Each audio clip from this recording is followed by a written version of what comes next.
and the respective discussion that will follow the presentations.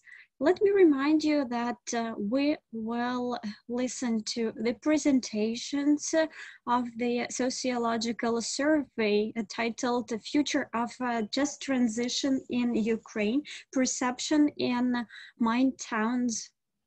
The purpose of this survey was to analyze the perception of the residents of respective regions in terms of the mines being closed. This survey was conducted by InfoSapiens research agency that was contracted by Friedrich Ebert Foundation and Eco Action Center for Environmental Initiatives. And just another reminder, should you have any questions as you listen to the presentations, or if you would like to add any comment, just put it down into the chat box. Just click on the chat icon at the bottom of your screen and you will have a respective window to enter your message into. Thank you for your participation, and I would like to give the floor to Marcel Rotig, the director of Friedrich Ebert Foundation, Ukraine. Дуже дякую, пані Андрій. Всім учасникам доброго ранку. Thank you very much, Mr. Andrei, and good morning, everyone.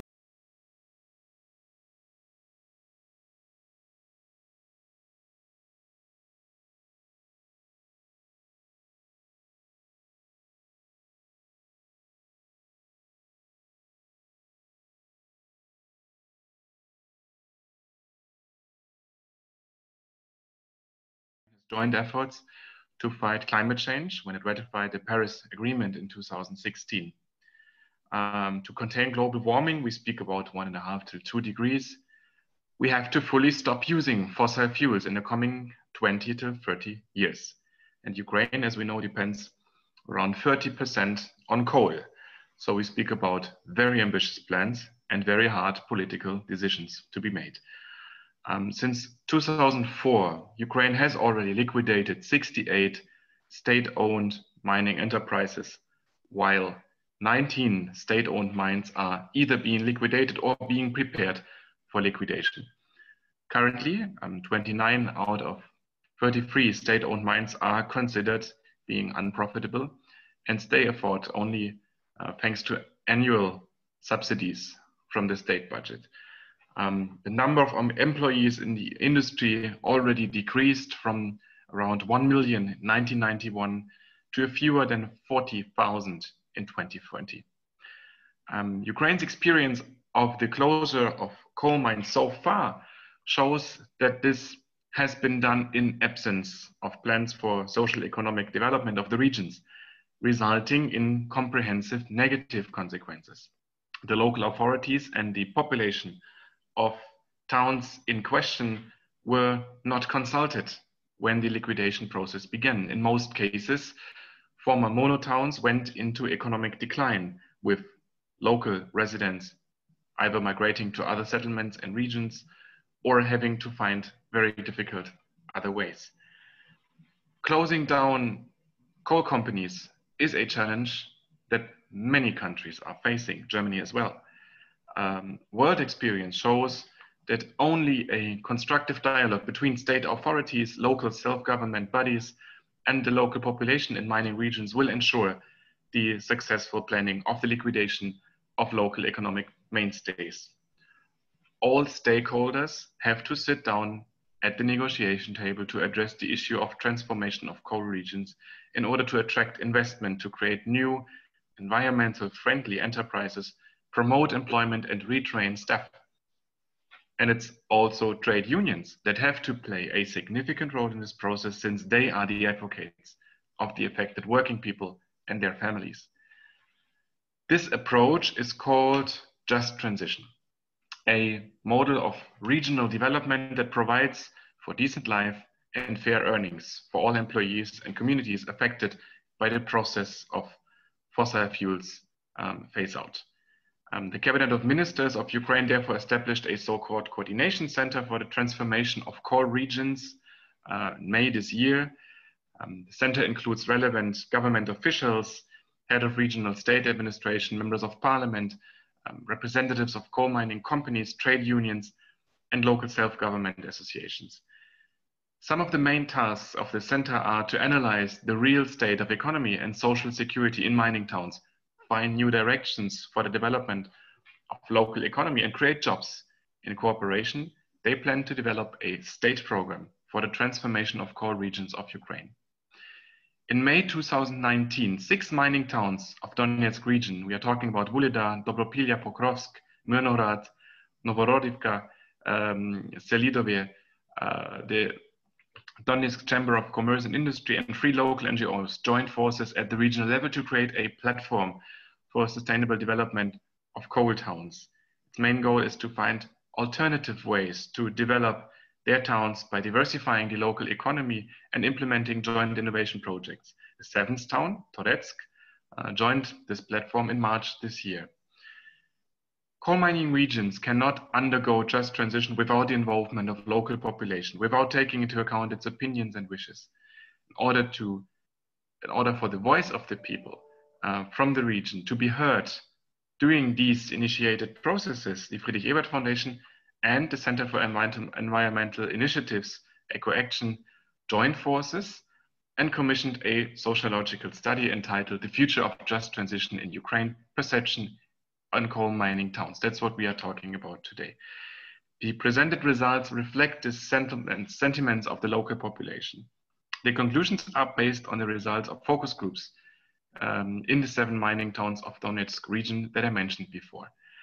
Thank you very much, first of all, to InfoSapiens, namely Ina Volosevich, Oksana Velika, Tetiana Kostyushenko, to the team of EcoAction, Natalia Kozak, Konstantin Krenitsky, Anna Bogushenko, and to my colleague, Maria Kowal-Honsha. Thank you very much.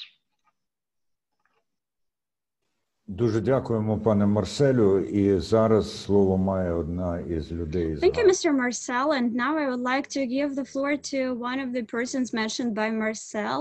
This is the person who leads EcoAction Center for Environmental Initiatives, Natalia Wozhak, CEO of the organization. Good morning. I am the representative of civil society organization EcoAction. It is a non-profit that is working on prevention of the climate crisis. The climate crisis means phasing out fossil fuels and coal in the next 20-30 years.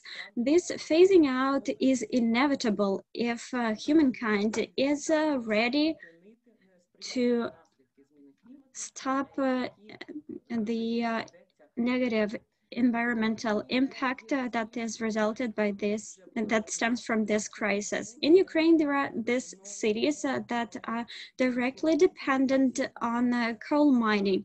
These company towns have mining as the only source of income into the town budget. So in wake of this climate crisis, the social crisis will follow. That is why we as environmental organization have been working for 3 years together with our partners to prevent this kind of crisis at the level of these towns. Together with Luhansk Center for Alternatives and also German Watch German organization, we cooperate with the mayors of the respective towns and local civil society organizations so that we raise the awareness of the just transition process and put it high on the agenda. I'm very pleased that this item is getting the priority it requires. The respective commission was established, the platform was started, and we see genuine interest in this topic among media outlets. And you know, that is the huge change we are witnessing. And once again, I would like to express gratitude to our German partners, Friedrich Ebert Foundation, for making this survey possible. The objective of the survey is actually to try and listen to the voices of the local residents at the coal regions, especially those who reside in these coal mining towns that are facing the phasing out of the fossil fuels, and we wanted to learn from them what do they think of the future of their towns, since just future that is free of crisis is only possible with the engagement of all the stakeholders. That is why to plan our work and to draw the attention of the local governments and national central government. It is of paramount importance to listen to the opinions of the local citizens, and I believe that it should be the starting point for any further planning. That is why I would like to thank our partners who have been engaged, InfoSapiens team, Friedrich Ebert Foundation, and my colleagues, as we have all worked hard to get this information firsthand. Thank you. Thank you, Natalia, and thank you, Marcel. As we have heard these welcoming remarks from you, and I believe that it's a good start to get to the survey results presentation. And Maxim Nevchinov from the Ministry of Energy is now ready to give his welcoming remarks.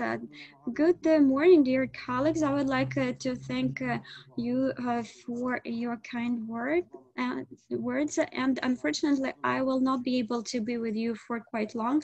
I can only stay for 15 minutes longer, and maybe I will join you later at the end of the discussion.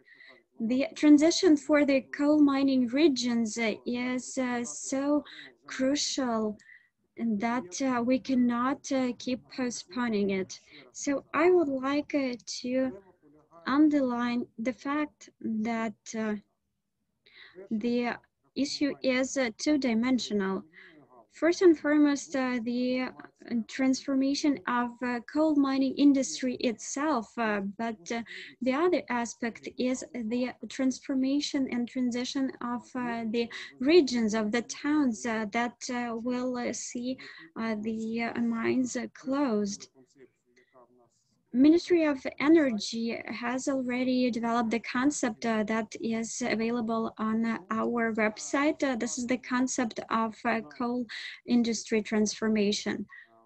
According to that concept, some regions will see the closure of coal mining enterprises. And with that, I would like to thank our German partners and civil society organizations for being actively engaged in the work on the prospects for the future for these regions.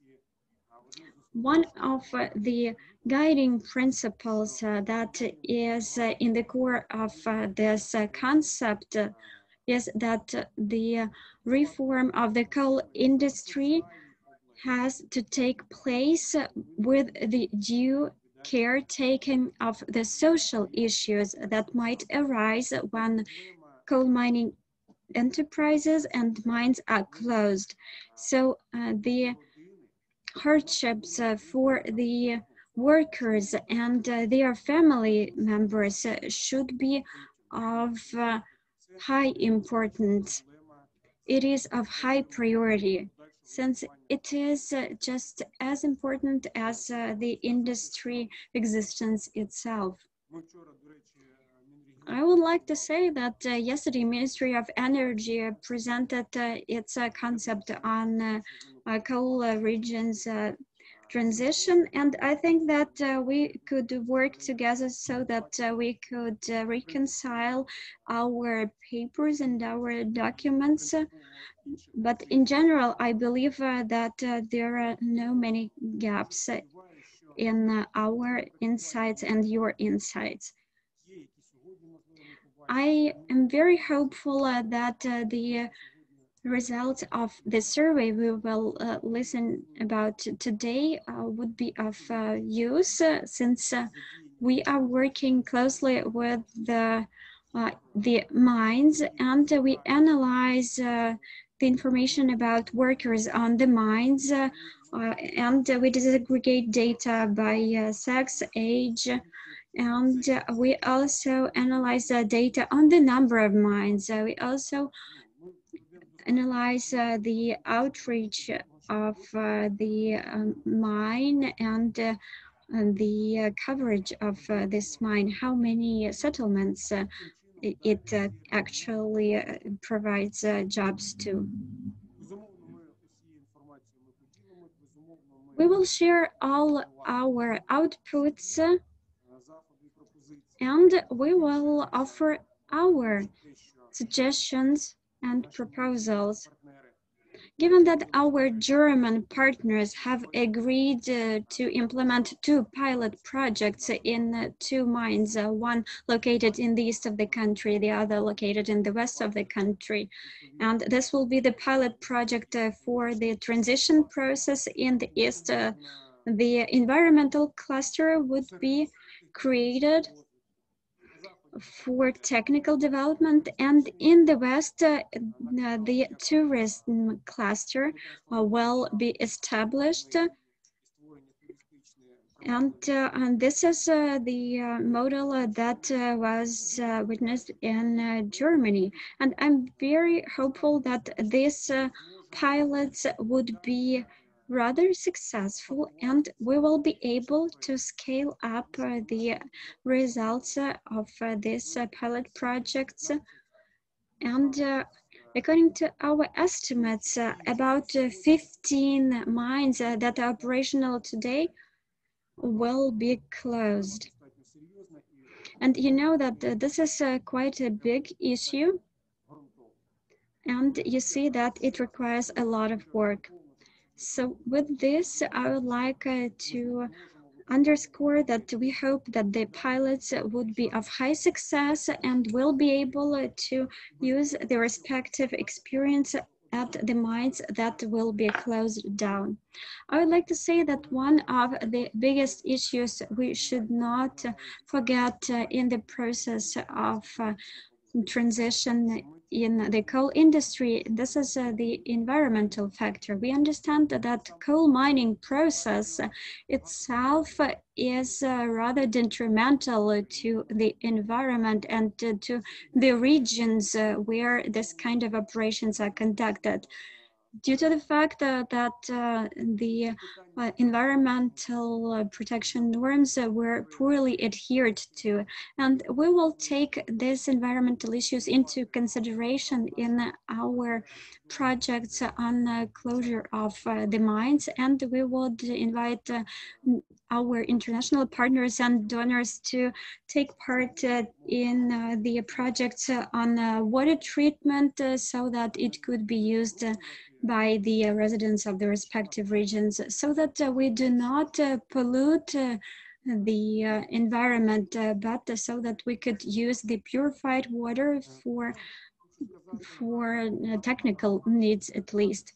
And to conclude, I would like to say that at the moment there is the political will to carry out this transition.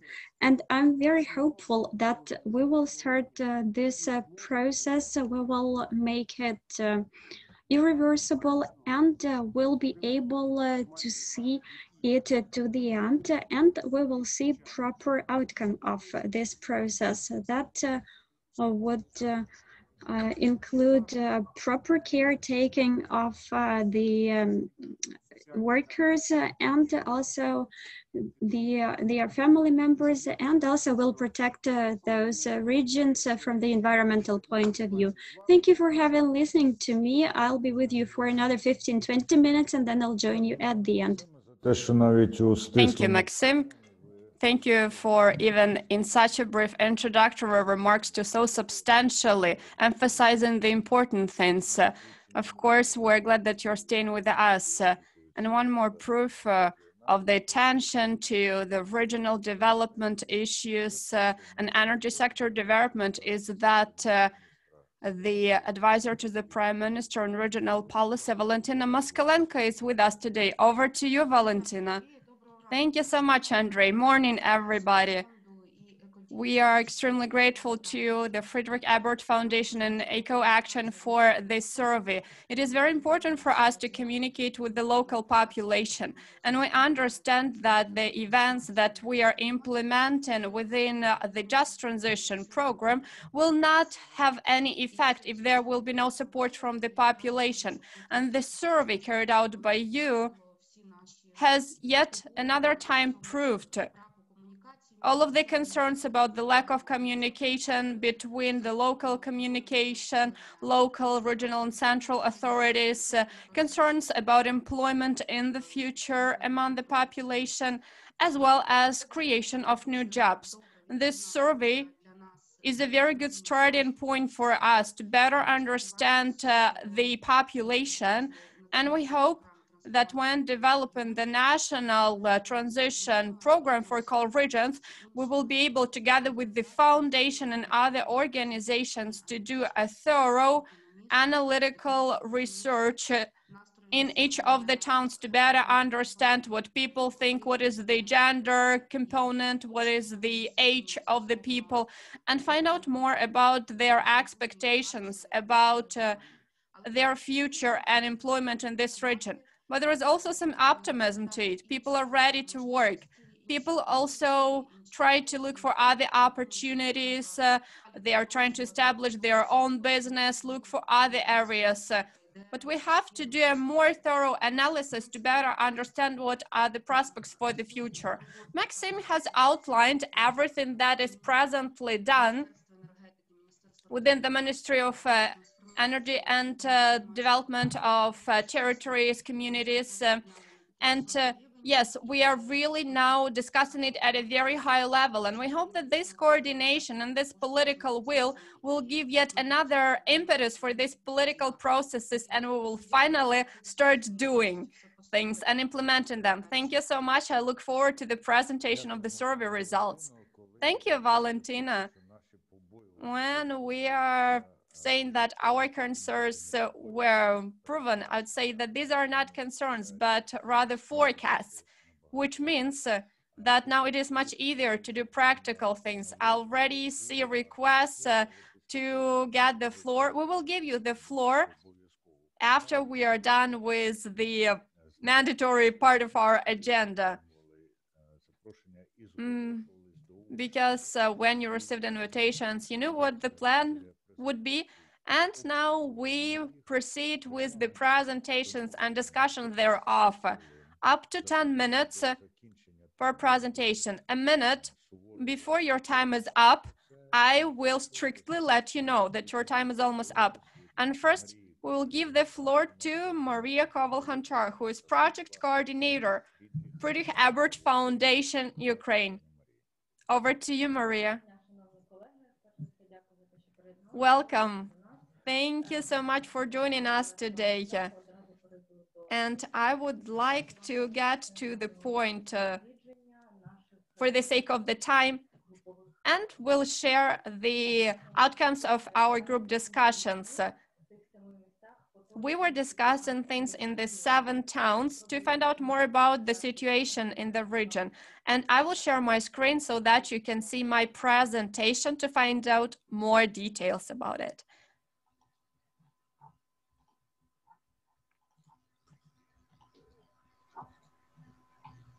Тим часом можна ділитися все одно міркуваннями. Meanwhile, you can still say something. I can see it now. Can you see it? Yeah, we can. So we are talking about the results of the survey in 7 mining towns. That was already righteously mentioned by Ms. Moskalenko.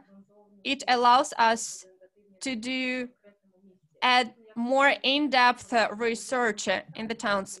And of course, we can do the assessment evaluation on every single mine to better understand whether it should be phased out or not. And also better understand what can be done in the future in this town, this city, or this settlement. But the methodology allows us to see what are the general trends in this region. And based on it, we can further better develop and shape our policy for the transformation of the coal mining. As it was already mentioned, we covered 7 towns, and we wanted to find out from people living in those towns what is their opinion about their region and what they think about the closure of mines. Shall those be phased out? We had 50-50% gender balance. Also, different age groups represented in quite equal groups. In each focus group, we had 8 persons. So we had quite a good sample. We invited self-employed people, miners, administration of mines representatives, people who work in trade, and service providers. So we try to cover different groups of society. First, the overall situation. The important thing that the overall atmosphere is quite depressing. People have lost hope, they are not happy, they are not sure about their future. They say that Selidova, Toretsk, and Novhorodivka have especially pointed it out. If we're talking about something positive, people normally said that there are some positive things that have to do with road repair, and many people also said that there are certain positive changes specifically in the city centers, but they also want to see the renovation of the parks. And I remember I was reading the transcript from one of the towns, and the moderator asked, what are the good things that are happening? They said, the good things, well, at least the fountain was erected. So even such small things were taken as positive, and people were trying to find something good about their towns. And the most topical opinion that was expressed is that these towns are very closely associated with coal mining. People do not imagine their life without mines. Their life is pretty much built on the basis of coal mining. So coal mine is not only the employment opportunity for them, but more than that. Next, how people are interested in social and political change. The sociologists have provided us with the following information. If we're talking about what is happening in the town, people are quite passive about finding it out. However, talking about precise changes, concrete changes in their town or settlement, as all of these towns are coal mining towns, are quite small. The majority of changes and transformations in the cities are actively discussed. Of course, people look forward to the change. Lots of people look forward eagerly to the social and political change. And there are quite a few challenges. And when asked about who is supposed to introduce social and political changes, this was discussed a lot. People mainly say that it has to do with local authorities, mayor, as well as with political will. People believe that all of the changes are happening only superficially, way too slow, and part of them were implemented partially. So they do say certain things, but they wouldn't give it a very high mark. Now, let us talk about 6 main things that people are concerned about. Something that is typical for the whole territory of Ukraine, not only that region specifically, are economic challenges that have to do with the life situation, as well as quality of healthcare. utilities, infrastructure, environmental problems, education, and reskilling or retraining. Talking about economical challenges, of course, people understand that budget of the city mainly relies on the coal mining. That's what they said. Also, if we look at Selidova, the situation there is probably the most critical. We talked to one lady who said that we are in a void. We do not have any enterprises. There is only one bakery that allows us to earn some monies. All of the mines are already closed, so there is nothing. And as soon as the bakery is closed, we will not have any employment opportunities. So people don't have any jobs. And even if they have jobs, the salary is non-competitive, very low. Also, arrears in payments are observed.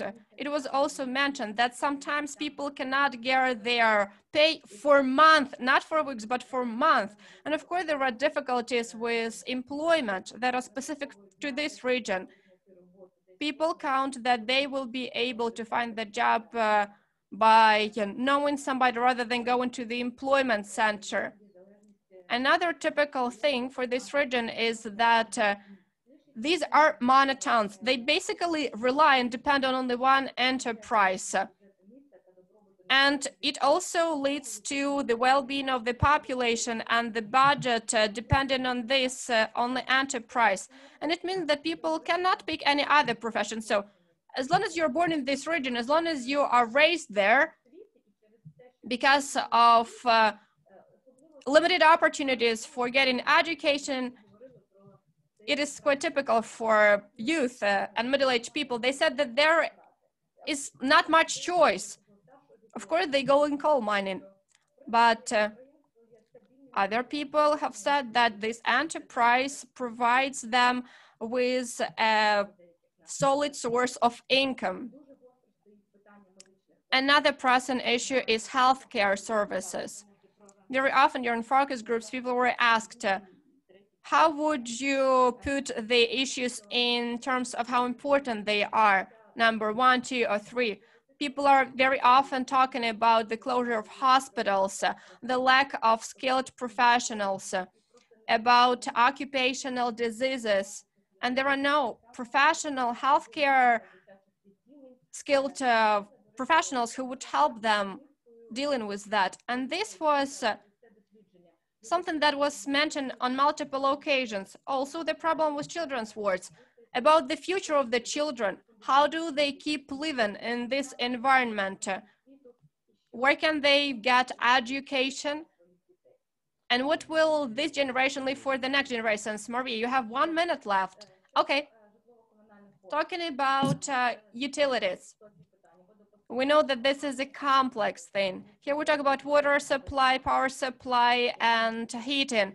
The problems with equipment, the schedule of the water supply. Talking about infrastructure challenges. People see the repair of roads as a positive thing. They also see the installation of playgrounds for children.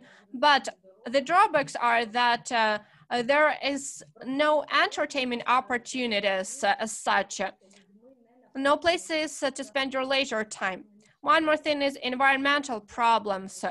First, the implications that have to do with the coal mines, with the soot, and with the spoil piles. One more challenge is the challenge of education and reskilling. People say that there are not enough educational institutions. There's only one vocational school where normally people can be trained to work in coal mining.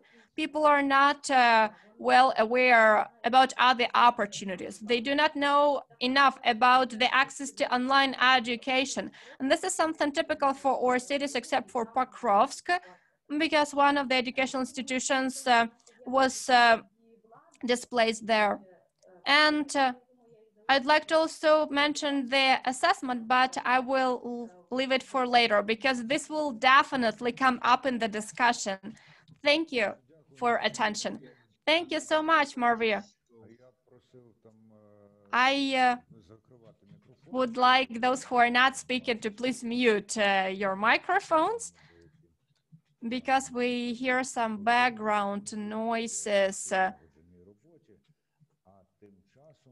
Meanwhile, Konstantin Krenitsky, head of the Energy Department from Ego Action, over to you. Konstantin, the floor is yours. Thank you. Let me share my screen. Hope you all can see it. I will tell about the second part of our survey, and probably the most important and interesting question that we were asking when preparing the survey. The expectations and reaction of the local population regarding future possible phase out of the coals. The majority of people say that the present situation with coal mines is complicated because the equipment is poor, there are lots of deaths around coal mining, and they are slowly phasing out. And the local population think that it is not that prestigious anymore to work in coal mining. And people think that closure of mines is quite a realistic scenario because they have already seen examples in the adjacent towns and cities. At the same time, perception of this idea of mines closure is ambiguous. On the one hand, the participants of the survey agreed that you have to close the enterprises that do not bring any income. But on the other hand, the closure topic is very painful for people. For some respondents, it was even difficult to think about it, to even imagine it. And very often, it was boiled to the following. Let us simply retrofit the equipment, and then all of the problems in the coal mining will be resolved. The population doesn't think that it will be the course for the further development of their region. People are mostly oriented towards saving this sector. When the sociologists were asking the population about the closure of mines in 20, 30 years, people were mainly reacting quite emotionally and negatively because the coal mining is the main source of income for people. Only sometimes the respondents said that thanks to the gradual phase out, you will be able to find the opportunities for skilling. And regarding the initiative of the state of gradual phase out of mines can lead to the protests among the population and higher levels of migration. And people very often mention that they think that one of the most relevant ways of further actions for them is moving to other region or other country. To avoid all of these negative implications, according to the respondents, this process should be accompanied by an approved strategy. It has to be transparent and implemented in cooperation with the community. According to the respondents, to make it as smooth as possible, it is necessary to establish close communication and cooperation between the authorities and local community. Also inform the population about the mine closure strategy, create other enterprises that will create jobs, and do that gradually, step by step, and provide social services for people, especially those of elderly age. Given these plans of the mine closure, the focus groups participants are expecting the following: alternative employment opportunities for people employed at mines, organize retraining and reskilling, providing support to SMEs, and support of other sectors in towns and cities. This last bullet point can be described as local economy diversification. And according to the interviewees, the process of this diversification has to be gradual, and we have to start preparing it for it right now. The part of the interviews believe that it seems decent to support and develop different areas, for example, such as industry, production of tiles, bricks, agriculture, parts production, foods, production of confectionery, bread baking, juices production, different factories, soon factories, as well as waste recycling and production of equipment for renewable energy. The respondents also were welcoming the idea of using mining infrastructures to further develop economy in the region. There was a very interesting question about employment, social support, and reskilling. Shall the mines be closed? The focus group participants say that their background in one or another way is related to coal mining. That is why it restricts them in what they can do. The people know about the employment center, but the suggestions made by the employment center are considered to be not very attractive for them, because it normally provides the jobs with a very low salary level, and the population sees it as a step backwards rather than step forwards, and also the lack of proper communication. And shall the mines be closed? Most likely miners will be looking for jobs at privately owned mines, or will go working at mines abroad. Talking about reskilling, the focus group's participants said that for women, they think that women can work in cosmetics, food, or trade.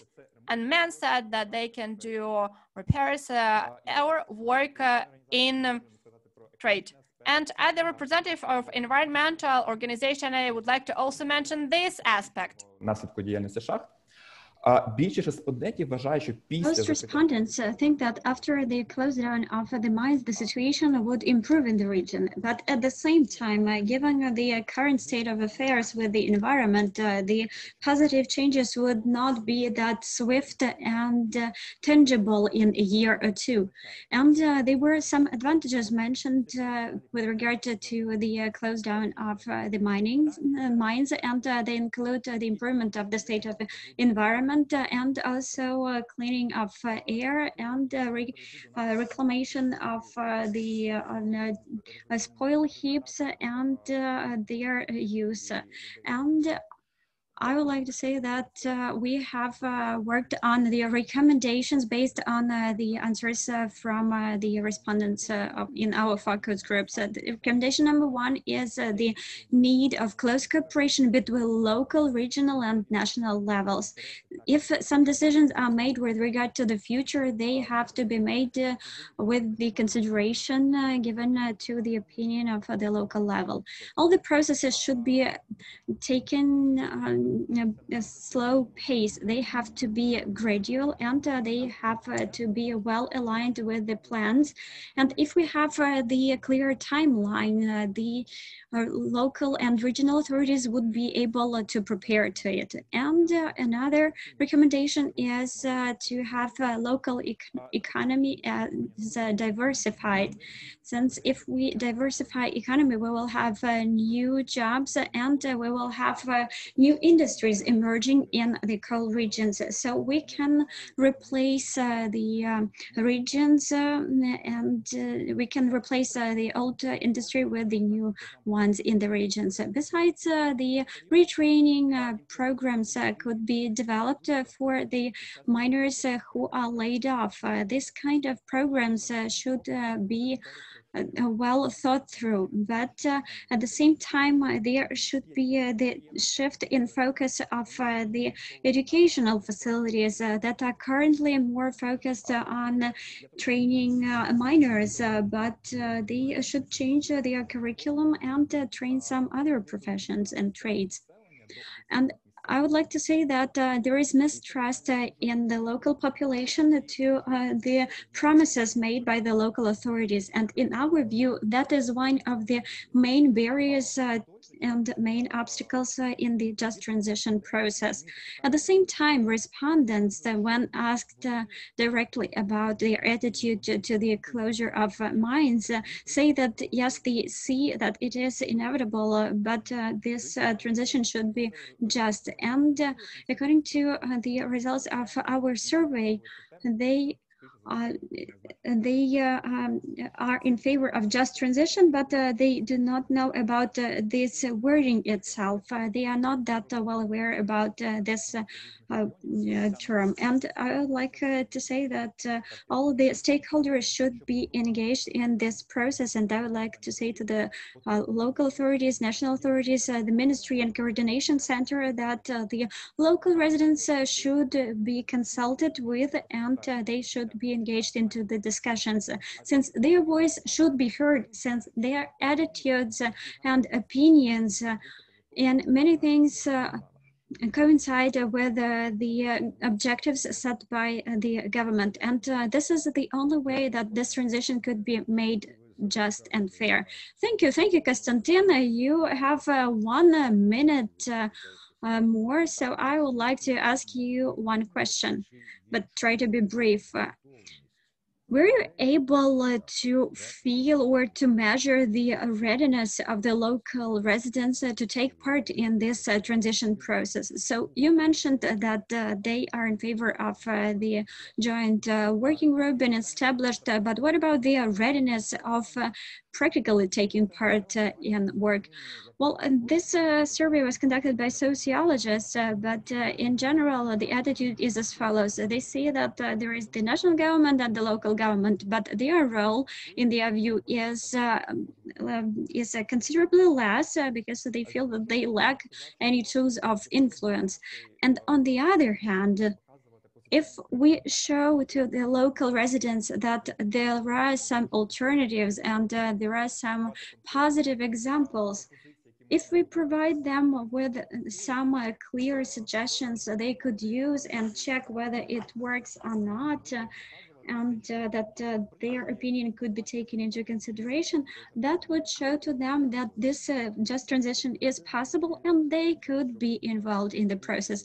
Thank you, Konstantin. And it's high time to give the floor to those who actually reside in those towns where the coal mining transition is taking place. And why am I saying that we'll give them the voice right now? That is because we have a quite lively discussion in the chat box.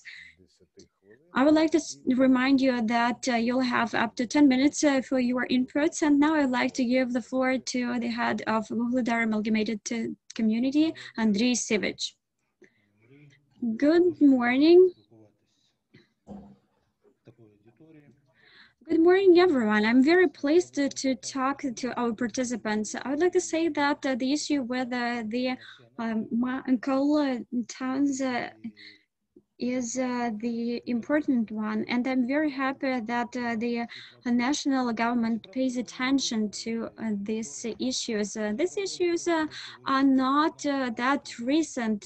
They did not appear overnight. They should have been solved in the past 15 to 20 years.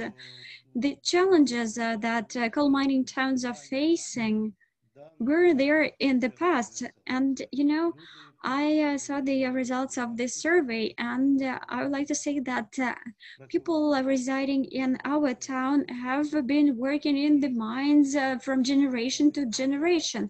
There are strong paternalistic feelings about it, and they believe that someone should do something about it. And, you know, people are not very active in our towns as the community. The town of Vuhledar is lucky from the point of view that Pivdena Donbass mine and Shugai mine are state-owned enterprises, and they are covered by the concept presented by the Ministry of Energy and Fuels. The minister presented the concept to us, and these mines will keep operating. But we have to brace ourselves for the transition process. We understand that there should be the strategy for our community development. And we are not talking about towns anymore. We are talking about amalgamated territorial community with the adjacent villages. And you know, the villagers who live there, they do not work at collective farms. They mostly worked in the mines as well. And with this bigger territory, we can work in a different way. We have already presented the concept for industrial park so that we could provide employment to the former mine workers. We could also observe the similar situation all over the Donetsk region. Since we have the contact line close to our amalgamated territorial community, it impacts the way we operate. Berezova and Teremchuk villages are located right on the contact line. Have we done everything possible? No, we still have quite some work ahead of us. But when we look at the work of the European community, Brussels and European Commission, and when we learn from the mayors of Romania and Greece, we know that there is huge responsibility and local authorities will be held accountable.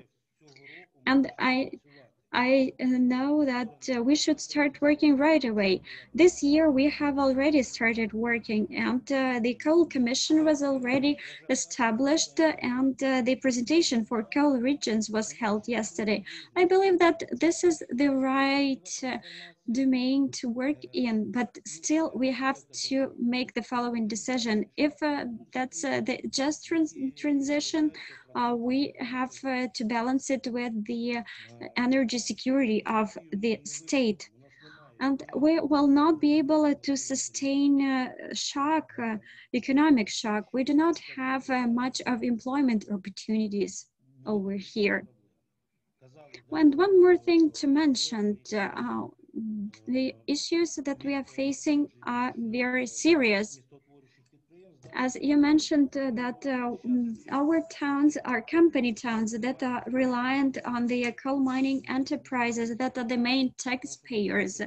We do not have the taxes remitted to our town budget because you know that 1.4 billion of subsidies were provided as subsidies to pay to salaries to the miners. And you know, we have to pay for the municipal enterprises, healthcare facilities, kindergartens, and we have to cover those from our town budget. And we have not made any allocations to those, and we have been covering only utility bills and energy bills in the past 3 months. So I think that the state should adopt the strategy of the way we proceed. We need to have the benchmarks set by the national government. As we expect the national government to tell us what is included in the strategy for our further work, but we are ready to cooperate. Thank you. And should you have any questions, you can ask them. Yes, Mr. Andrei, actually one question right away, since you still have a few minutes left from your presentation. Thank you very much for giving us more of a context and sharing the current situation in the town. But I paid attention to the phrase you mentioned, if the national strategy is elaborated, not when the strategy is elaborated. Why do you doubt it? Well, you see, with regard to that strategy, I want to see it elaborated. And I am the member of the Coordination Council. And yesterday we discussed the visualization of the transition concept at the government. But I want to see this through I want to have this process finalized, even if some officials resign and there will be new people in the government. This is the issue that is crucial. Thank you very much for your reply. And I see that we have a huge scope of work ahead of us. Maxim Nechinov said that there is political will, but I believe that not everyone is persuaded by the fact that this will is sufficient to have the processes finalized. And now I would like to give the floor to Volodymyr Oros. He is the head of Dobropilya Youth Center Dobro. Mr. Volodymyr, you have 10 minutes for your presentation. Good morning.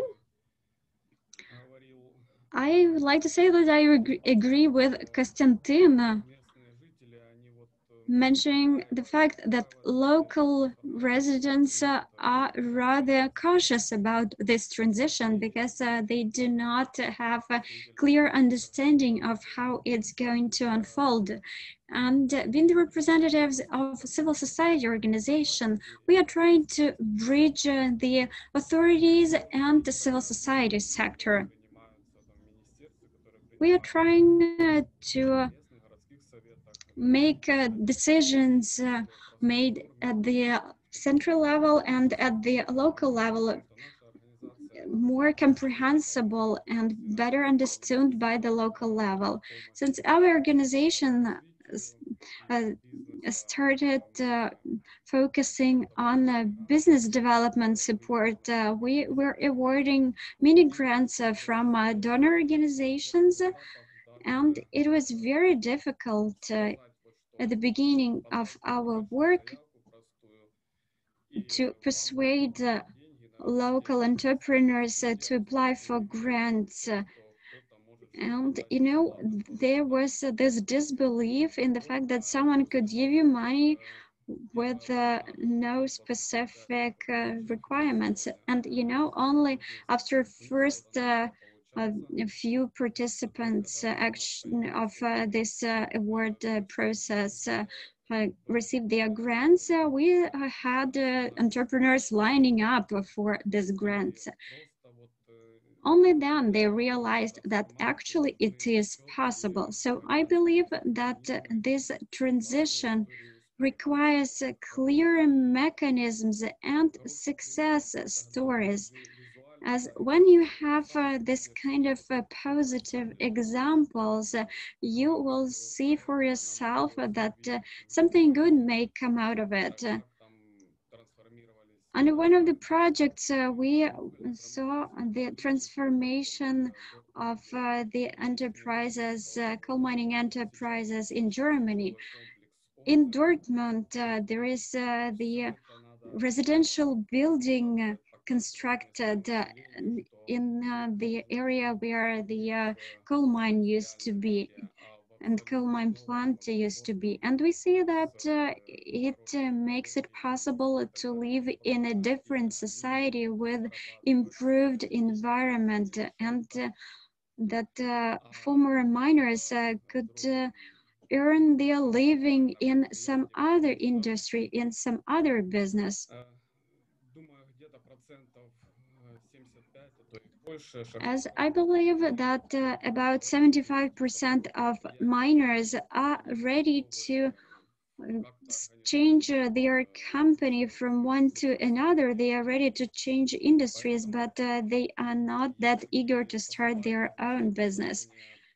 So we hear a lot of suggestions to construct plants over here, but there are some risks to it.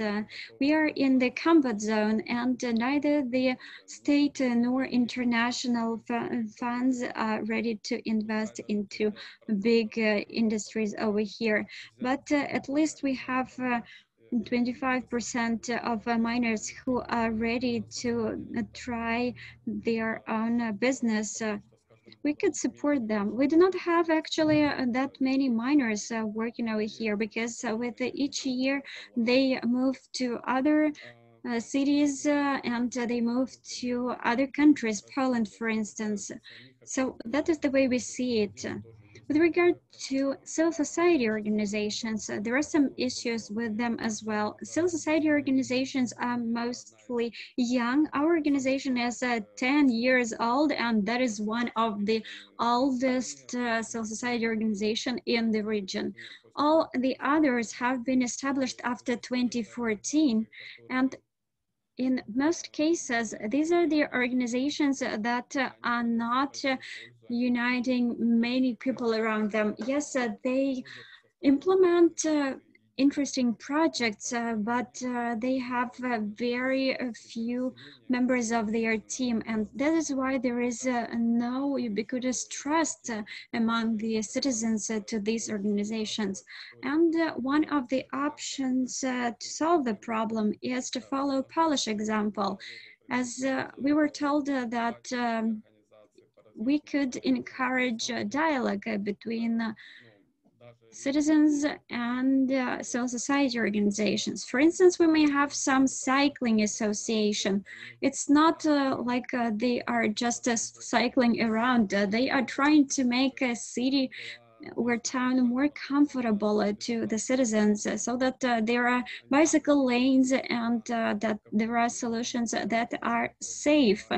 They are not focused on their hobby only. They are working in a comprehensive way. So I believe that the forum of the local organizations would encourage the citizens to learn more about their activities. And I hope that these quarantine restrictions in the nearest future will be relaxed and we'll be able to have this kind of discussion offline. So that's our hopes. And once again, I would like to say that with regard to civil society organizations, the institutional support is needed, as there is also need to have a stable employment within the civil society organizations. Володимире, дуже дякую. В межах Volodymyr, thank you so much. You have managed to do that within 10 minutes. You even actually managed to save a couple of minutes. So could you please tell us the story? I believe that the cyclists, where are they from? From Dobropilla? In Dobropilla. But I just give it as an example that you shouldn't take some CSOs, analytical think tanks. You just can engage all of the civil society organizations in this process. Some people work with abandoned pets, some people do cycling. Sorry, something happened with my sound. So everybody works with their domain, but all of them can contribute to the development of the community in general, of the society in general, and bring us closer to this transition. Talking about the cyclists specifically. Yes, in Dobropilla, they lately started to be more and more active. They unite, and I think that they will yield some results.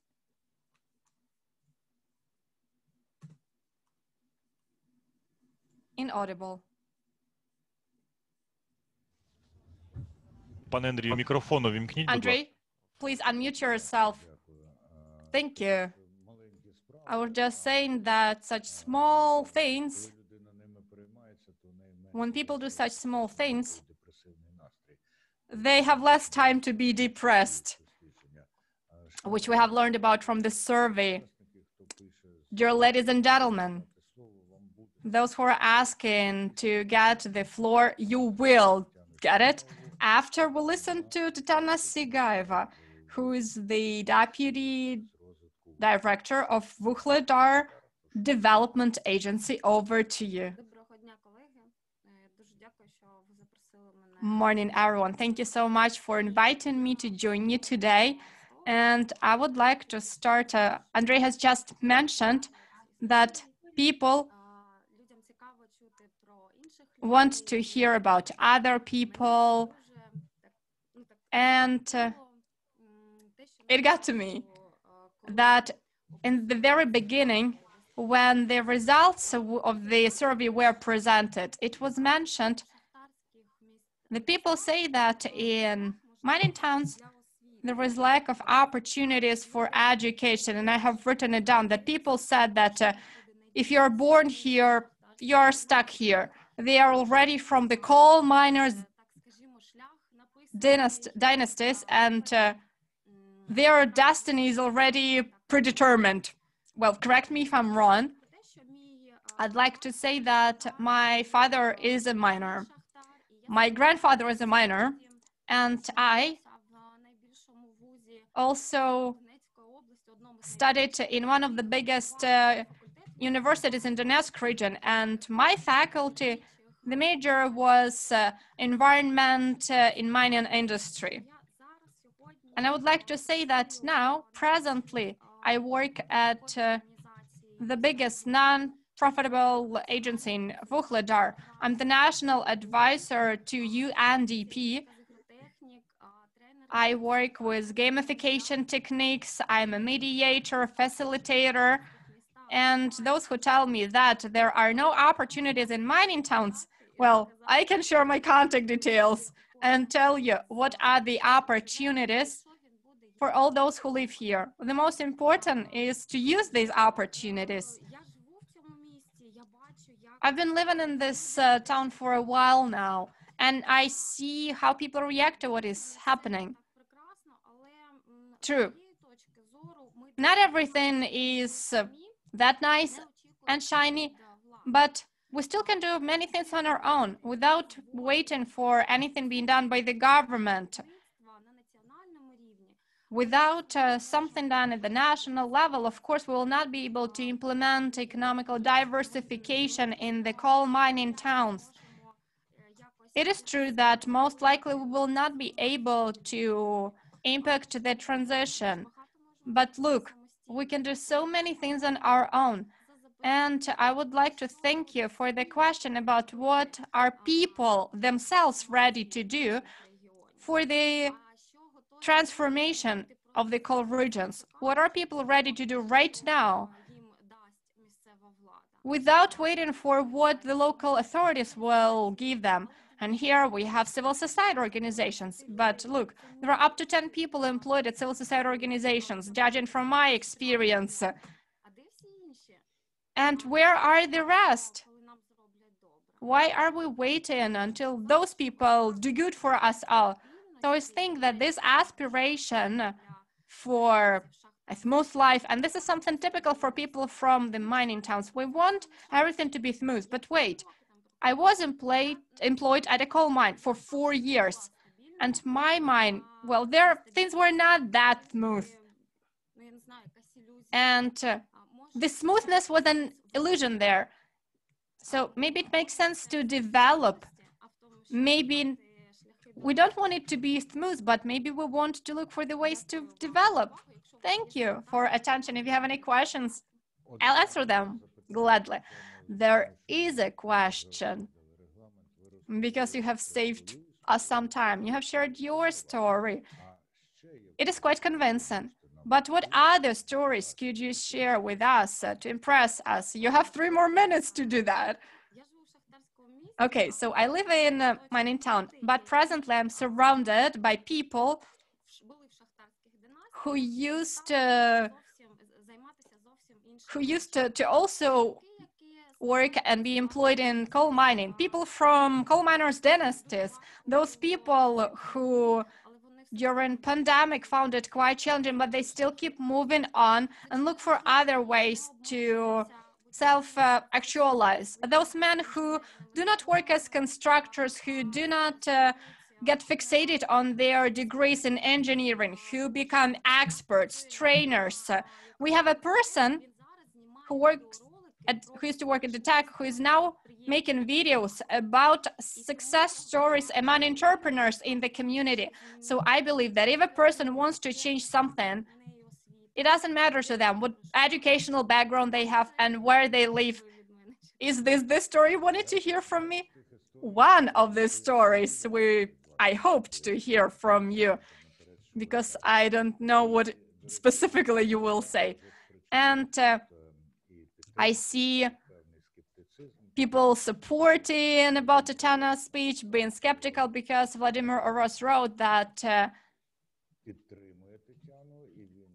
he agrees with Tatana and he's also ready to share some success stories. People who came back from Donetsk, a larger city, but a person who is hiding under the nickname, the Trade House Ukraine, but we know this is Vyacheslav Ritko. He says, great. And we need more examples like that. Well, you know, you get the multiple examples by starting with just a number of them. Okay, so we're done with the mandatory part of our agenda, and there are people who would like to get the floor. So now, Victoria Krip, then Maxim Monchinov, then Dobropila City Council. So first, over to Victoria Krip, an MP, a person who has very extensive experience of working with energy. You have up to 5 minutes, Victoria. Дякую, пане Андрію. Я буду намагатися вкластитися. I will try to be brief. Дуже чудова презентація. Я дуже дякую фонду і також іншим громадським організаціям, платформі German Watch. Єдине, що я хотіла зараз додати. Знаєте, коли ми робимо концепції, от вчора була презентація цієї концепції Міністерства регіонального розвитку, то був також скептицизм, який був викликаний тим, що жодна концепція не буде стосуватися, і програма, якщо не буде фінансів. І я тут погоджуюся на 100%. Як народний депутат України і голова міжфракційного об'єднання в Верховній Раді трансформація воєнних регіонів, ми якраз і намагалися просунути цю тему на самий вищий рівень, слава Богу, це вже є. Але я поки що не бачу, знаєте, щоб в нас в бюджеті були закладені кошти на реалізацію цієї програми. Тому дуже буде потрібна ваша допомога. Знаєте, гуртом і батька краще бити. Вибачте за таке порівняння, але тут необхідно це робити. Я, як народний депутат, вже подала правку до національного бюджету, де попросила хоча виділити в 2021 році закласти 190 мільйонів на початкові проекти. Тому що якщо ми будемо тільки сподіватися на донорську спільноту, ми ж розуміємо, донори також працюють повільно. Їм потрібно спочатку ці програми започаткувати, потім виділити фінансування, а в нас шахти закриваються вже сьогодні і зараз. Шахта Білицька, наприклад, вона вже не працює на протязі 3 років. І тут необхідно дуже терміново допомагати. Так само, як і шахта Піонер зараз під питанням закриття. То я дуже попрошу, якщо в нас буде якийсь протокол цієї зустрічі, потім якраз звернутися до уряду, щоб були закладені кошти зараз на цю програму. А вже додаткове фінансування, так, будемо шукати партнерів, я маю на увазі донорські організації, і безумовно дивитися на фонд державного розвитку, який, я сподіваюся, буде мати зараз цей напрямок як пріоритетний. Дякую. Look at it as one of its priorities. Thank you so much, Victoria. Regarding minutes of meeting, I'm not sure about that, but there definitely will be a recording of this meeting. And Maria Koval-Honchar has already shared a link to the Facebook page where you will be able to find the recording of this meeting. So we'll be held accountable for everything mentioned here. So now, Maxim Nemchinov, the Deputy Minister, is back with us. This is a very positive sign when the government officials fulfill their promises. So Maxim, I can give you a floor now, or I can give it to you later if you still can stay with us so that you can sum it up. What do you think? Can you hear us? Okay, just as I was planning to give him the floor, he again left us, but I know him and I'm sure that he'll be back. Next, Dobropila City Council. Morning, everybody. Vitaly Shevchenko, the secretary of the Dobropila City Council. I'd like to express the gratitude to the organizers for such a substantial presentation for mentioning all of the important points. I'd like to agree to the previous speakers, Victoria Grip and Vladimir Oras. I would like to say that Dobrapilla has been for a while now discussing the transition in coal regions. And the evidence of that is that 3 months ago, the coordination board for the transition in coal regions was created. Transition was always on the agenda of the city council meetings. And Vladimir has mentioned that the civil society is working on small grants that are provided for the entrepreneurs, but I'd like to emphasize that another important thing today is when, as it was already mentioned, a number of large industrial enterprises are already closed. It is necessary to pay more attention, that it is necessary to create some other industrial enterprises instead of coal mines. And during the meetings of our coordination board, we have already outlined some plans for the future development that the city requires.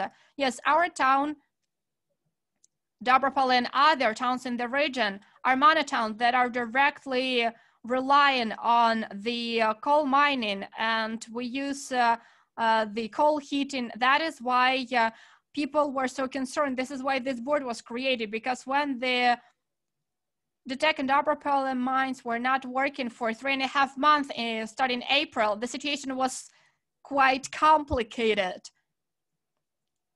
People started moving to other enterprises, others who are younger moved to the EU countries to find jobs there. But I think that it is necessary to create employment opportunities here in our region, because sooner or later, the coal will not be of relevance anymore. And we want to create environmental enterprises that would make the environmental situation safer. And that is why it is very important. And I would request the ministry and representatives of the Cabinet of Ministers to include into the national and regional strategy the development of large enterprises that would become a substitute for the coal mines, that would employ the majority of the population.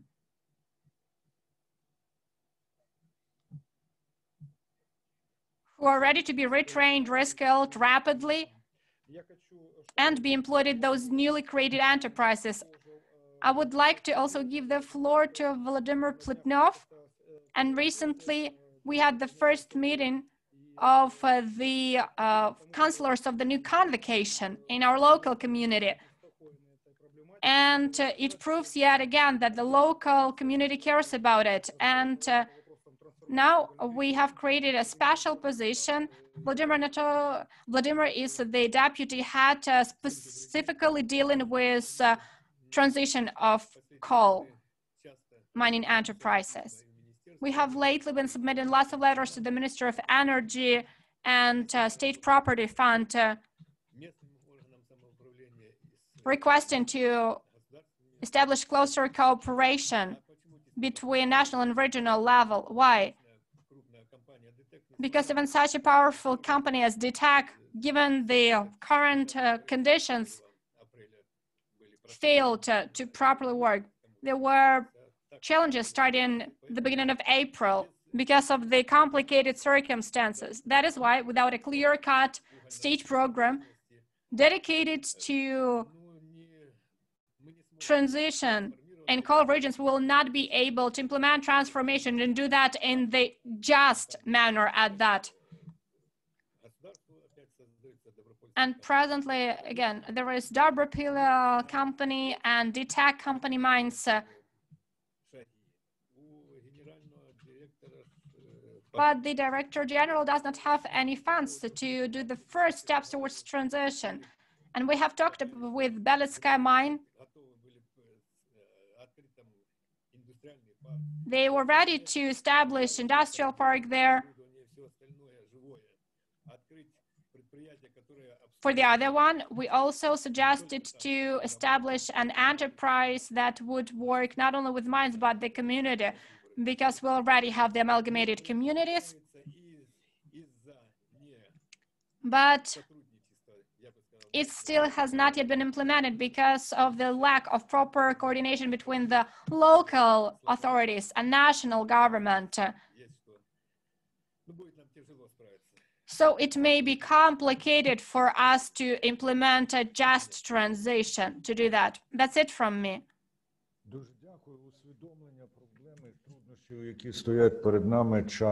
Thank you very much. As we consider these current issues, we know that we are getting closer to the success as when we have people who know each other sit down to the negotiation table, they are capable of come up with some tangible solutions. And I would like to give the floor to the representative of German Watch Organization, Mr. Shantinashvili. Thank you very much, Mr. Andrei. My dear colleagues, I would like to warn you that Ukrainian is not my mother tongue. I would like to thank colleagues from EcoAction Foundation, and I would like to say that this event is highly timely. Our organization has been working for over 10 years in the area of coal transition, and my colleagues have been working on the platform for sustainable development of coal towns for the past 3 years. And I would like to say that we are having lively discussion over here, and we should discuss about the role of the local government and business, and also we need to talk about the local projects and the challenge of the local feudalism, and I will explain that in a minute. Our organization is non-profit, so I am not an expert in business development. I just would like to focus on the issues that were brought up by Tatiana and also my colleagues who conducted this survey. And it is the following. The local structure has to be based on SMEs, and local needs has to be taken into consideration. That is why it makes no sense to rely on the funds allocated by donors or state budget remittances. Of course, there is a need of this kind of financial support, but at the same time, it is crucial to disperse these funds wisely, taking into consideration the local needs and not to waste money. That is the issue that is observed in other countries of the world, not only in Ukraine, but also in Germany and other countries as well that are faced with the challenge of the coal transition. Since it should be viewed from the point of view of the plans for the economy. We know that Ukraine is a decentralized country, and we know that it has a free market economy. So we need to focus on the proper conditions for business being created that would take into consideration the local needs, and that should be supported by the local civil society organizations. And now let's talk about the other aspect. When we have this development projects and there are some efforts made for the transition processes, there are pilots that come to the fore, pilot projects that are helpful to one town or another town. And yes, it would be great for one town, but it could be very detrimental to other towns. The thing is that local governments should attract investment, and in order to do that, they should create conducive environment for business and compete for investments. And you know, the competition may be rather harsh, speaking of the industrial parks, for instance. As investors would watch closely what is offered to them. And when we see that the towns and communities start compete against one another, it may result in the conditions that are not favorable for the towns themselves from various points of view. Our German experience and the results of the surveys that we have in Ukraine prompt that the local governments should take into account the fact that united they are stronger, and this is what the platform for coal regions is doing. And central authorities should also focus on the fact that the projects that are implemented in these regions should have impact for the whole region, but not for specific city where single projects are implemented. And there should be a transparent criteria in place for selecting communities for the projects. And this will allow these cities to understand better how the process is unfolding. Thank you. And it's high time to give the floor to trade union. Natalia Levitska, Deputy Head of Independent Trade Union for Ukrainian miners. Thank you. Thank you for giving me the floor, and thank you for presentation. I would like to ask the following. I'm not sure whether these reforms would be successful if we heard from Vuhledar and from Victoria Hriba that there is no financial support for these efforts. I'm from a coal mine town myself, and my parents are miners. So this is not the first time when this kind of efforts are made and this transition is discussed. But let's ask authorities how many new enterprises were opened in the towns where the mines were closed. I've never heard an answer to that question, and unfortunately, we do not have data on that. So I believe that we need to create new jobs for the miners to be employed. Speaking of this effort, we know that the process unfolds in the following way. The mines are closed and no new enterprises are established. I remember that my parents used to work on a mine, and there were plans to close down that mine, and there was the promise for new plants, 2 new plants being constructed. 15 years have passed after that mine was closed down. Not a single enterprise was built. So the former miners were simply relocated to the other mines in the region. That is why we have to consider new employment opportunities before we start any reform. And before we go to the reforming process, there should be the financial backbone for it. We heard about the concept for transition for coal regions, but we do not have any specific figures in it with regard to the spending on new employment and retraining. Without financial support, all these efforts would not become possible. And we know that there is indebtedness in mining sector, mining industry with regard to salaries. This is 1.3 billion. And how can we provide for the just transition if we cannot even pay salaries to the miners?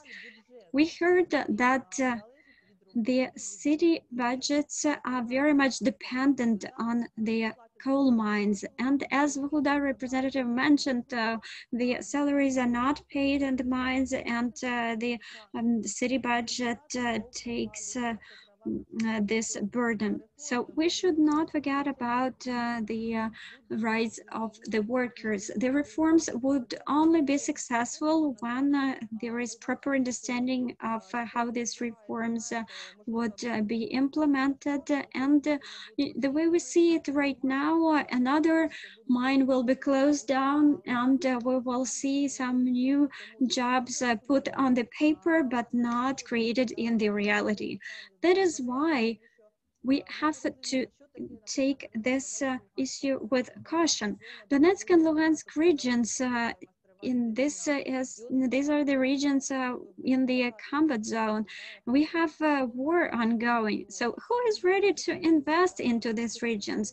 Are we ready to find this kind of investors? Is anyone ready to invest as the situation is rather unpredictable, and we don't know what will happen in 6 months from now or a year from now. So when we hear that the mines will be closed down and there will be funds attracted to establish new enterprises, is that actually true? We know that there are some issues in the Brabila, for instance, in its mines. And we know that there are some positive examples for people being able to find other jobs outside mining industry. Nonetheless, we should bear in mind that each reform should be started with the financial financial backbone for it. We know that this is just a concept and it might end up in the closure of the mines without any caretaking of the workers and their social protection. Thank you, Natalia. When you're saying that no one would care about that, do you mean that trade unions would not take due care of it? No, I just meant that authorities are not taking due care. Please be specific, as when you're saying that no one cares, I do not think that you actually mean that. Yes, thank you for your comment. We take a lot of care in the protection of right of the workers. Thank you very much. Since we are pressed for time, we were listening closely to your input. Thank you for your comments. Oля Krasovska from EU for Business project, EU for Biz. And I would like to remind you that we have 27 minutes left for this discussion. I believe that we may talk for a bit longer, but please try to be brief. Olga Krasovska, the floor is yours. Olga, can you hear us? Пані Ольго, не виходить, так? Людина, яка називається... We cannot hear Miss Olga. That is why I will pass on to Kirill Yermishin, who asked the following. Wouldn't it make more sense to discuss the attitudes and fears on the other side of the contact line? Should we try to understand those who reside on the other side of the contact line? And I would like to give the floor to Maria Goncharo, to Konstantin Krynyski to respond. I believe that I would start. Well, of course, it makes sense, and I'm sure that Ministry of Reintegration is also considering this opportunity. We know that they want to win the hearts and minds of people residing in non-government control areas. So, of course, we know that we have to consider opinions of people residing there, as there are many minds over there. But unfortunately, conducting sociological survey in non-government control area is quite a problematic process from the point of view of organization of the process and from the point of view that these issues are rather sensitive. And yes, we wanted to do that, but these kind of initiatives to conduct surveys among non-government controlled areas residents, and they were rather they were sometimes criticized and treated in an ambiguous way. Well, I would like to respond in the following way. We do not work with non-government control areas, but we understand that there are mines that are closed over there. Their mines are simply abandoned and they are flooded. And that is actually resulting in the groundwater's pollution. That is why the Ministry of Environment and Ministry of Energy and Ministry of Reintegration should think of what to do about it. And actually that might be quite a huge environmental disaster. Thank you. Anything else to add to this? Good morning. My name is Ina Velasevich. I'm from InfoSapiens organization. I would like to say that this kind of surveys could be conducted and they are being conducted. But I would agree to Maria that people are rather intimidated and closed in terms of taking part in such surveys. That is why these surveys should be treated with caution, and the Institute of the Future takes this kind of surveys into consideration, but they are not made public, and international organizations take those views into consideration while making decisions, but I cannot disclose the results of these surveys. Well, actually, I commented on that, but we understand that you cannot disclose the results of this kind of surveys. Thank you. We are very happy that the InfoSapiens commented on that. We see Krasowska back with us. Mr. Andrei, can you hear me? Yes, yes. I'm sorry for the technical issues. And I would like to say that this final comment was very up to the point. I am the representative of the project that is working on small and medium enterprises support. That is why the results of this kind of surveys are very important to us. And I'm very happy that the questions of the SMEs development prospects for the coal mining towns have been brought up multiple times today. The fears that were voiced by Mr. Martin from German Watch that donors pick just one pilot city and there is no scaling up of the pilots further. I would say that we have the town of Selidovo, and we work on SME tools there that are later on included into the recommendations for all mining towns. And that is why this kind of guidelines should be applicable to other towns, and so that they could be implemented in other towns. We mentioned that support for coal mining towns is important, but when we work with these towns, we keep on facing the issue of the mindset and the attitude to the small and medium business. I was very much inspired by the example of Vuhledar Development Agency, as I believe that this is a great example for Vuhledar, for mining region, and for other parts of Ukraine.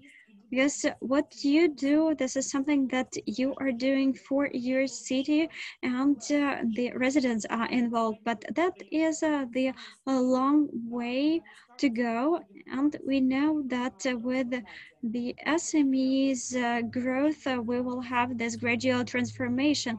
Why haven't you mentioned Selidovo, or the amalgamated territorial community? This is the question from Victoria. You know, we've been working with you and focus groups. That is why I'm a bit surprised by your question. We've talked to you about that. I'm very grateful to my colleagues for this survey.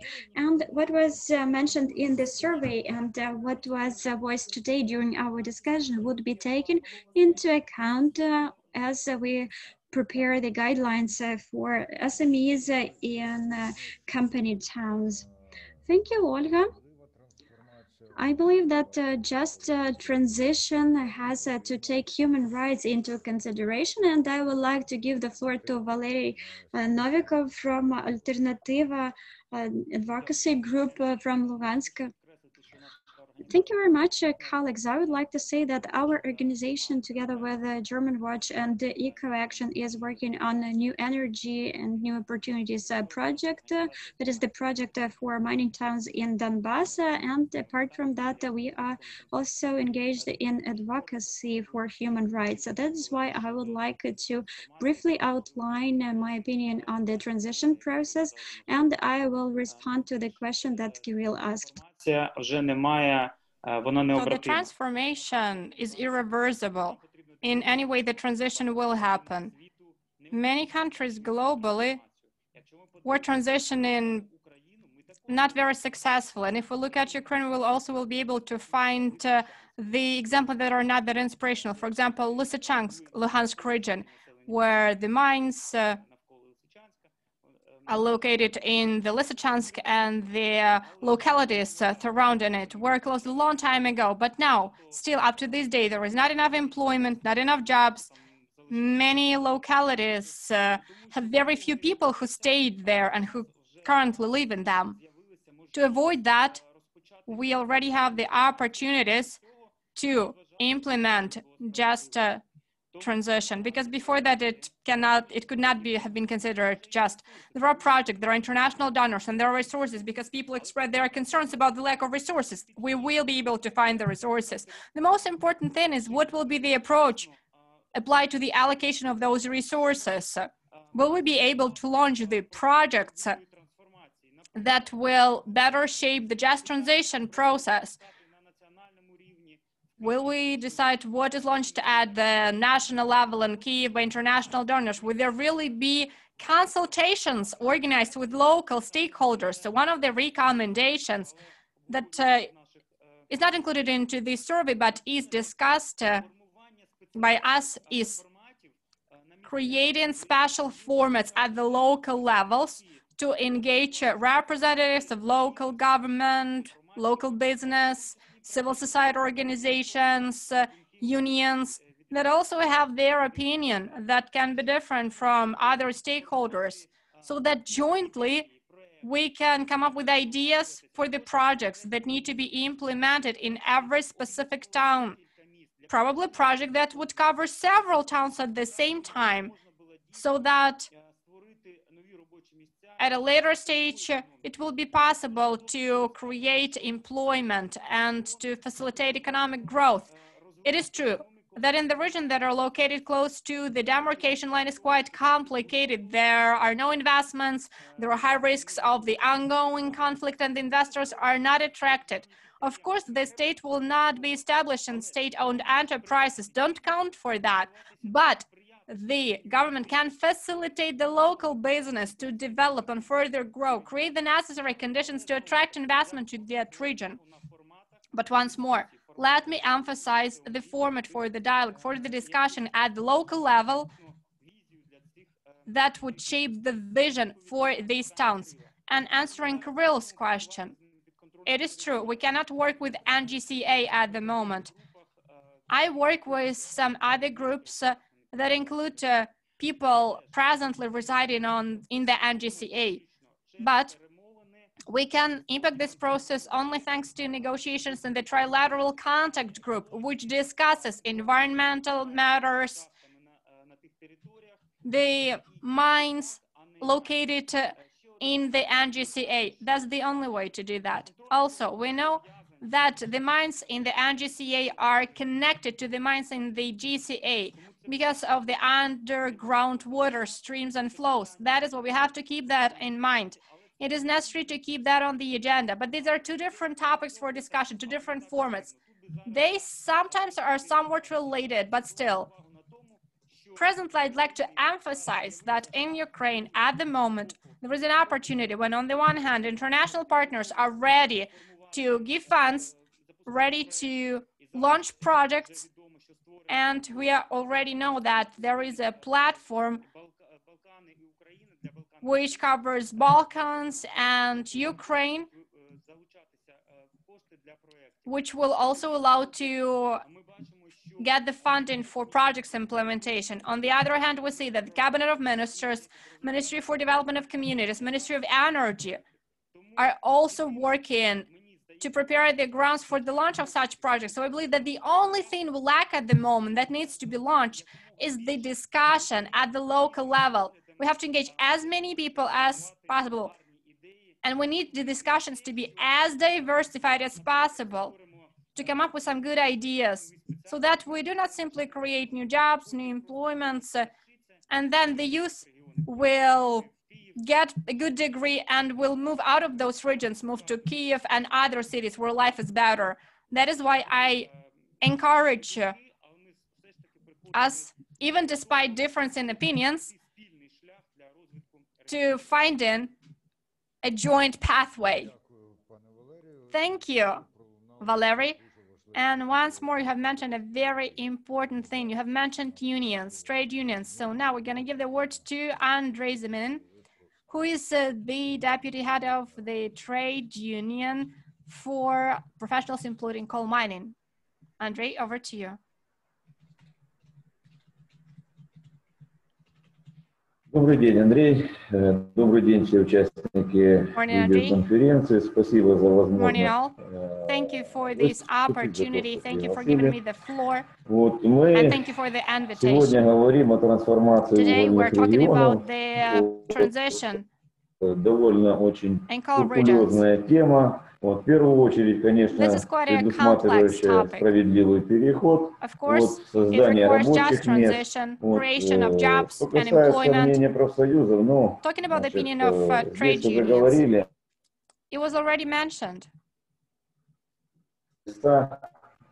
был справедливый переход, равный переход, то необходимо вкладывать денежные средства. And if we want it to be just, it is necessary to invest money into that. Who's going to do that? Will the state do that? The state doesn't have the funds to do that. It was already mentioned, they don't even have the money to pay 1.3 billion in salaries. This is the debt. Значит, о какой может быть идти речь? Говорили еще 30 августа о том, что it was discussed back on August 30 that it is necessary, that there is the lack of money in the budget, and still, up to this day, it's already November 19, and the salaries still have not been paid, and it's been almost 3 months. A year ago, and it is great that people from Vuhledar are present here from the city council. Last year, Surgaya mine 90 миллионов прибыли. Had 90 million of income. Принята программа развития горных работ. And there was the Но, к сожалению, program денежные средства for the не development были adopted, выделены в результате. but unfortunately the money was not allocated. As a result, предприятие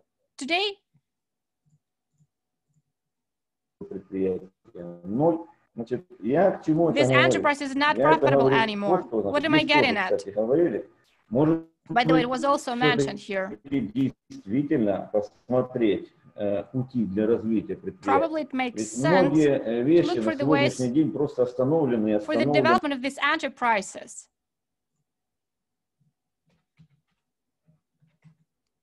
Ladies and gentlemen, obviously there are some technical difficulties that Andrei had. That is why he's not with us anymore.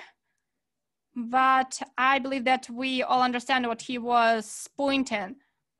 In the beginning of our discussion in the chat box, he wrote a comment regarding this. So those who have missed some words, who could not hear him because of poor connection, you can find his comment in a chat box. And we have 10 more minutes according to our agenda. And I'd like to ask those who, I see Vyacheslav Rechko raising his hand once more. Vyacheslav, You could write your comment in the chat box, but I have mentioned you already, so you have got 3 minutes. Hello once more. Andrei, thank you for giving me the floor. My name is Vyacheslav Redko, and I have background in mining as well. I worked underground for 8 years. A wonderful discussion. The local government will never be able to solve this problem without the national government. This is crucial. And the representatives of the ministries who participate in this discussion today should be more engaged. And in the concepts, plans, we would like to see these matters raised. Talking about the occupied territories now. I presently live in Kyiv, but originally come from that part of the country. What I would like to mention. I agree with Valery that this is something that Trilateral Contact Group has to deal with. And probably this is not the right thing to discuss it, but in the plans, we must to look for the solutions of the challenges that mines in the NGC also face. For example, Kommunarka in Inakiv, that sooner or later will remind us of itself. And it actually can even lead to an environmental disaster. Talking about our offers, back when I was the head of the Union of Entrepreneurs in the Donetsk region, me and Konstantin Vorobyev have submitted a draft. And presently, the Ministry of Energy keeps actively working in this regard. We have suggested taking one mine in Mirnograd and do the same thing as in Germany to attract not only tourists, but to keep this historical industrial legacy, which is also important because we don't know when the coal mining will become a thing of the past. So we wanted to turn it into a museum. And yes, we have to lead by example in the region. And Tatiana from Vuhledar made a wonderful speech in this regard. I believe that such towns as Vuhledar, I remember going on a business trip to those mines where thanks to 2 mines, this town was created, this mining town, and they will not survive otherwise if these mines are closed. I know that delay in salaries has a very strong impact on the life of people in this town, and I hope that the government will pay attention to that and they will resolve it. I'd like to wish you all to stay healthy. Vyacheslav, okay, approved. I'd like to, I believe that the majority of people would like me to give the floor to Maxim Nemchinov, one of those who stick to their promise. Because he warned us that he'll be back. He is back. Maxim, over to you. Thank you, Andrei. Unfortunately, I was not able to listen to the whole discussion, but I've heard the majority of it. I've heard what was mentioned by the local government's representatives and also what was just mentioned by Vyacheslav regarding Vuhledar. It is true that there are 2 mines there, Surhaya and the mine number 1, and we are convinced that these 2 mines should keep operating. These are the mines that extract the coal that can be used with different, for different reasons. And these mines can be profitable. They will always be able to sell their product. So I believe that Vuhledar is safe for the moment. And I'd even forecast that these mines will be successfully privatized, become privately owned. Talking about the overall discussion, I would like to thank all those who joined us today. For me, it was very useful to hear the interventions by the local government representatives. Sometimes we lack time. Sometimes we probably don't have the desire to listen to the ideas that work locally. Believe. Today, the vector has changed radically. We understand that without the support of people at the local level, we will not be able to do anything. And even though the last speaker said that nothing is possible without the central government, yeah, that is true, but it's also very difficult for us to implement things without proper support at the local level. I'd like to convince you that the policy that we are trying to shape will be well balanced. The transition needs to be soft. People need to have enough time to get ready for that. So it's not going to happen overnight. It's not even going to happen within a year or two. According to the forecast, it's going to happen in 2028, 2030. This is when this transition will be over. We have to clearly convey to people what we are planning to do. What are the timelines? What will be the consequences and how we will help them to further provide for their families, get a proper job. And I also closely looked at everything that was mentioned in the presentation. It is necessary for the healthcare institutions to properly work, to create playgrounds for children, to provide proper educational opportunities. We have to give them all of that. So thank you very much for such a substantial discussion. If there are any questions, please keep in touch. If it's in chat box, I might miss something. You can find our concept on the website, so you can read it.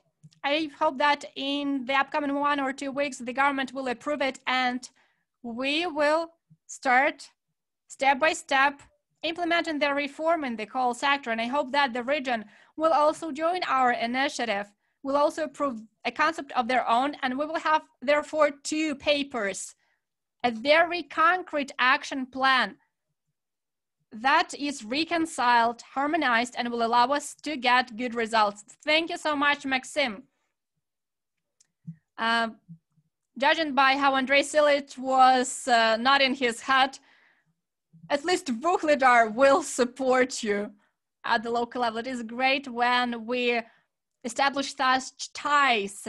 I'd like to draw your attention that Vyacheslav Rechko encouraged all of the participants to share their contact details. Some people already did that. Our time is almost up, and I believe that we used it in the most efficient way possible. And we have a couple more minutes for the final remarks for those who opened it. Maria Koval-Honchar from Friedrich Ebert Foundation and Konstantin Krenetsky from Eco Action. So who goes first? You got to decide. Thank you. Everything was decided instead of us. I think Konstantin doesn't mind this decision. In the course of our today's discussion, I realized that the recommendations that we have developed based on the survey coincide with what the expert community is saying, that it is necessary to establish closer cooperation among the local, regional, and national level. It has happened today because we all have joined this meeting in Zoom. There were the representatives of the ministry, of the local authorities, and I'm really glad to see that as the organizer of this event. Another thing is, what do we do with local economy? Is it necessary to focus on small and medium enterprises because there are people who are in favor of this support? There are also other opinions Some say that it is necessary to invest into larger enterprises. I think that that still will be discussed in close cooperation with local population, I hope. And the last thing, of course, money, funding. Without a doubt, money needs to be invested, reforms need to be implemented, retrofitting needs to be done, the debts need to be paid out. Without it, we will not be able to implement the just transition. Given the remark made by the Deputy Minister, doing this in 10 years' time is a very ambitious plan. If we look at the international experience, it took other countries up to 30 years to do that. But even the fact alone that our officials have the plan to do that, and I really hope that Ukraine will be able to find the money in its state budget and also get support from international donors to implement that. And I would like to once more express the heartfelt gratitude to those who have managed to find 2 hours during the busy day to join us. Your presence proves that this topic is of high relevance. Thank you. And it also proves that person is above Zoom and everything, and even Google Meetups. Konstantin, over to you. Thank you. I also would like to express the gratitude to all those who joined us today, because we had 97, almost 100 people. I think that this is a lot for a 2-hour discussion. Maria has made a very good summary, and I'd like to mention something about the just transition. This process is complex. It is long-lasting. So we will not be able to transform these towns and regions in 2 years' time. And we have to understand that there always will be people who will not be able to get another skills, who will be able to go through retraining. But still, we have to pay attention to that and think about how we properly approach it. How do we mitigate possible negative consequences? And there is no perfect one-size-fits-all solution. Every town is special. Every town has its strengths and weaknesses. It is necessary to analyze them first, and next, start to implement changes. And the opinion of the local population, of people who live in those towns, they much better know what are the challenges in the cities, what are their needs, and how to satisfy them. It is of utmost importance to take that opinion into account, and I hope that this survey and this discussion will demonstrate that it is necessary to communicate with local population. They have ideas and recommendations. We just should keep that in mind. Thank you. Thank you so much. And this passion, I would say, would help us to keep that in mind. That was mentioned by those people who also partook in this survey. And the hope that is expressed by people from Dobrapila, Vuhledar, and other towns that were with us proves yet another time how important it is. So I would like to also thank you all, and especially I'd like to thank our 2 wonderful professional interpreters. Well, that's the interpreter's destiny. They talk the most because they have to interpret all of us. And they probably are the ones to whom listen the most, but normally nobody sees them. So maybe they can turn on their videos. Well, in any case, thank you so much. Thank you so much. I'd like to remind you that